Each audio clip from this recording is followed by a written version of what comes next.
Hello, this is Michael again. It's been a while, but I am back with something a little different this time. And hopefully you will forgive the noise because I'm right by a main road. This is actually where my office is. But this is a Toyota Sequoia. Well, that's pretty obvious. It's a Toyota Sequoia. It's a 2002 year model Sequoia. Came across this on Facebook Marketplace a couple of weeks back, and it was advertised. He was asking for 1,800, and I wasn't really looking for one, but I've thought about getting one to take back to West Africa. These are great cars over there. The parts are pretty available, and I wasn't too bothered if the condition was above average, as long as the motor and the transmission would pass the test. And everyone who knows these cars knows one other issue that these cars have is rust. They tend to rust terribly. So I went and took a look at the car. I didn't even do a Carfax on this. Usually I do a Carfax, but when I took a look at it, I figured out what it was worth. He was asking for 18. I said, it does have some internal issues, and it does have 335,000 miles on it. And I said, the best I can offer you, sir, is $900. And I figured to myself, I said, it's a take it or leave it thing. I know what I'll have to do to it. And, he called me back about 20 minutes later and says, hey, come get it. So here we are. I picked it up. So here's the surprising, well, not surprising. Here's the thing. The car actually doesn't drive badly. The engine is pretty decent. The interior is really beat up. Take a look at this. Look at that driver's seat. That is what you call a beat up driver's seat. I even get scared sitting on it. It is a limited edition. Alright, so of course it came with the leather. But even the leather seats at the back, certainly looking their age, looking tired. The floors look like a lot of stuff was put in this car. Maybe it was just used to carry, I don't know, dirt. It does smell a little funky. It's not, this car has not been the best kept. And there you go. Take a look at that. That is rust. That is rust. Now, I did go under the car. Usually, it's a lot worse than this. Usually you'll have rust coming down right down here. Usually you'll have rust there, and a lot of times you'll have rust right by these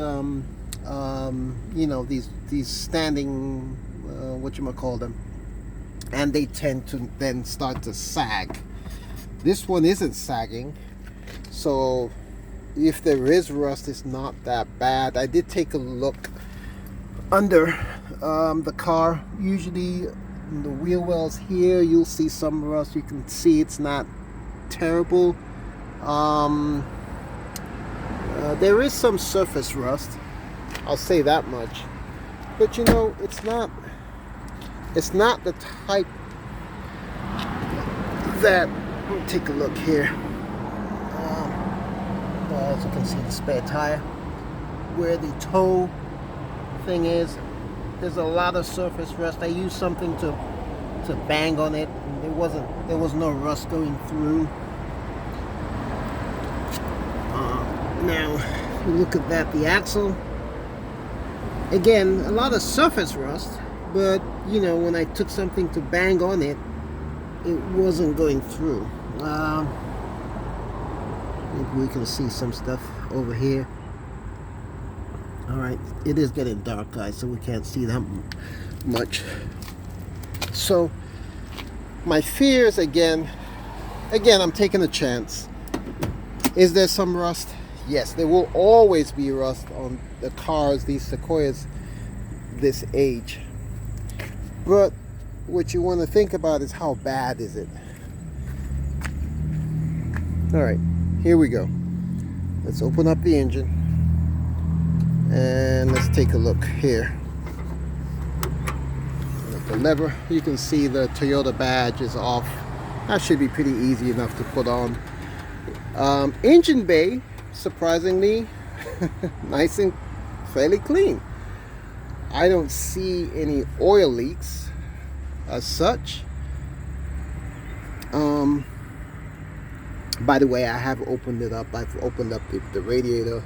I have started this car up. Another thing with these cars is timing belt needs to be changed every 80 to 100,000 miles.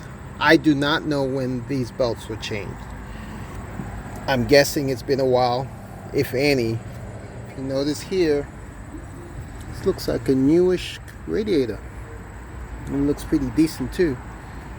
So if you notice here, there's a sticker here, Mitsubishi 10, let me see, 101725.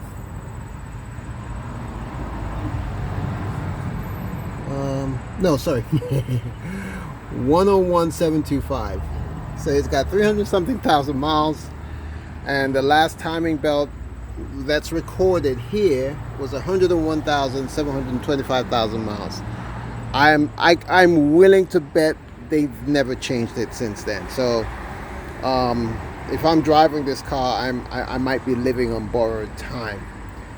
So that's definitely going to be done. Another thing I noticed is that once you start the car, there is a leak that comes from under there. It's red. I am suspecting that it is transmission oil. I do not know for sure. I topped up the transmission oil last 2 days ago, and I noticed the leak got a little bigger. So my suspicion is that transmission oil is leaking through one of the hoses, and it only happens when the car is started. There is no engine oil leaking from the engine, which is good. When you start the car up, there's no smoke coming from the back, which is good. The car appears to drive fairly well. If you know these cars, another thing about them is the rear latch always gets broken. And that's a fix that you just have to budget for with these cars, or just, drive them like that. I do like the ones that have these spoilers. Problem with this one is it has a crack, and with that, I'm sure water has gotten inside. I don't know the condition of the spoiler on the interior. I doubt that this light works. Because of that, you can see it is a bit shaky there. Otherwise, I do like the fact that it does have a tow hitch, so I can definitely tow with that. Here again, there is no cover for the fuel. Gotta fix that ASAP. One of the tires was bad, so I had to change the right side passenger tire, and I didn't get a new tire, I just got a used one, and it's not the right size either. Should I do that? No, I did it because this car is going overseas, and once I get there, that's when I'll start doing the necessary work to sort of bring it up to scratch the best that I can. But it is what it is. It's a Toyota Sequoia 2022 model. Also, you notice the interior. So these doors don't close flush. I do not know why. I don't know if any of these doors were replaced. I noticed one of the doors has an off color. Could that be that they changed the door, put another one in? It's entirely possible. I don't know much about the history of this car, but for $900, I figured I'd just take a gamble and roll the dice with it. These no longer here, off. These windows come down, the radio comes on, This is easy to put back in. This door does not close flush. I might have said that before. Tends to have a panel gap once you close it. And I'm going to start her up in a few just so we hear what she sounds like. This door also does not close. As you can see, this window is being held up by some jam paper by the side. So this car was bought, well, maybe this will prove why this car was bought. So let's give her a start. But before we do that, I am going to tell you guys another problem that this car has, which I think I have a fix for. All right. So typically, when you start these cars, most of these cars anyway, of this vintage, press the brake. I've got the push emergency brake on foot, emergency brake.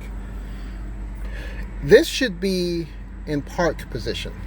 Okay, this has got the transmission hand holder, not the floor one. It is a four-wheel drive, and it does appear that the four-wheel drive works.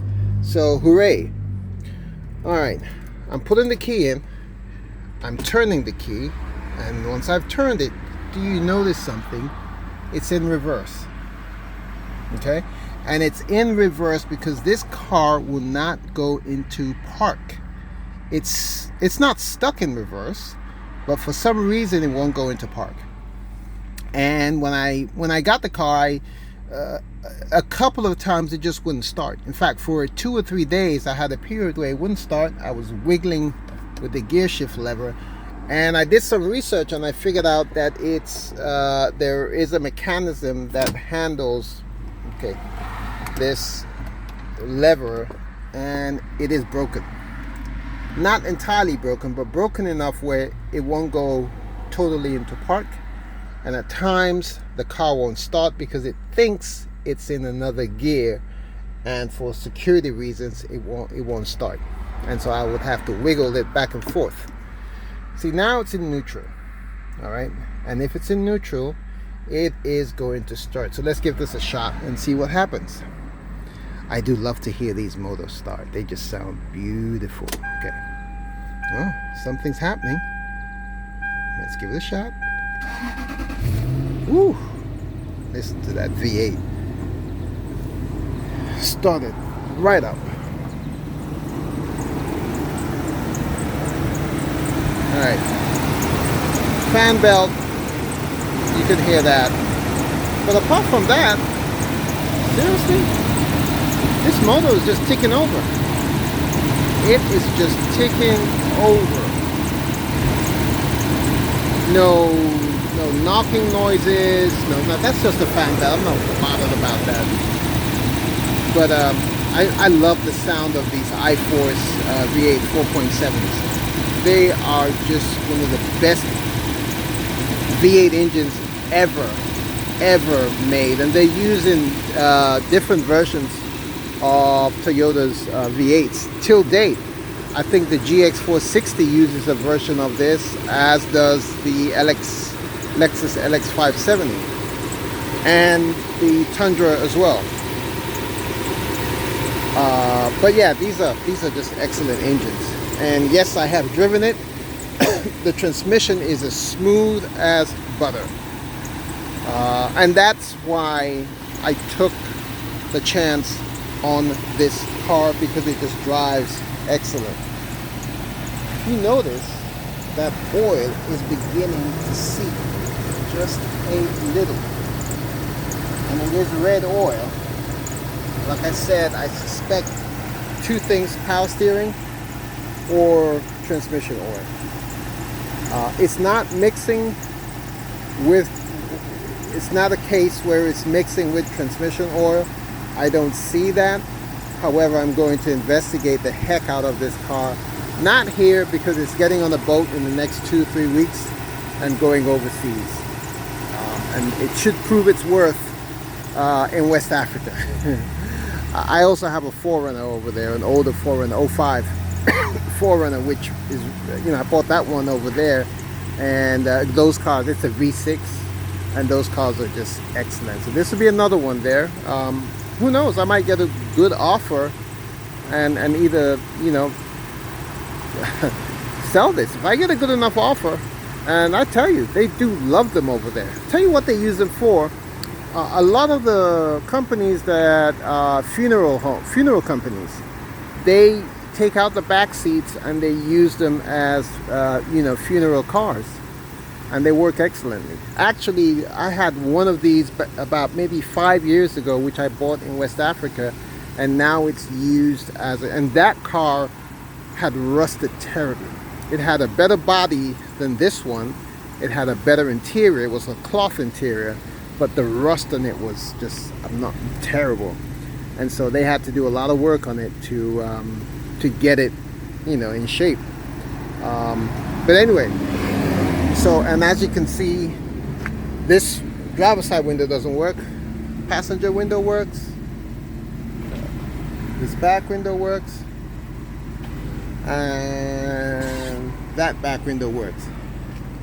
With these cars, the Sequoias and the 4Runners, the back, the rear window is supposed to slide down. 9 times out of 10, you're going to find out that these cars, that does not work. So that's one of the flaws of these cars. The other thing with these cars, again, is the suspension parts. You got to watch those. Having had one, oh yeah, look at this. I've never seen any of these older Toyotas, especially these V8s, where the VSC light is working as it should. The VSC light almost always, you know, comes on, and it just at a point where I don't really bother with it. But yeah, that's an issue with that. So I've had the engine on for a couple of minutes now, and she's quieting down. You can see she's taken over. No issues whatsoever. Purring, just smoothing. I put some Freon in recently. Let's take a look at that oil. What's going on with that oil? See? So it is dripping, which tells me it's a hose. I'm not too bothered about that. I can fix a hose. I can change that out, put another one in. Not too much of a big deal. I just need to do it real fast, so, you know, not want to drive it. Oh, I forgot one more thing. When you drive this car, let me give it a quick. You'll hear something that's quite familiar with these cars. Hear that?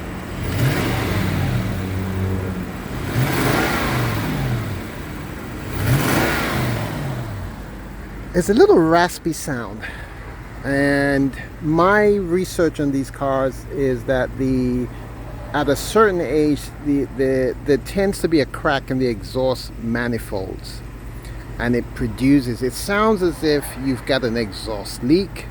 It's not really an exhaust leak. Most times it's a crack in the exhaust manifold, and it's fixable. Some people just let it be.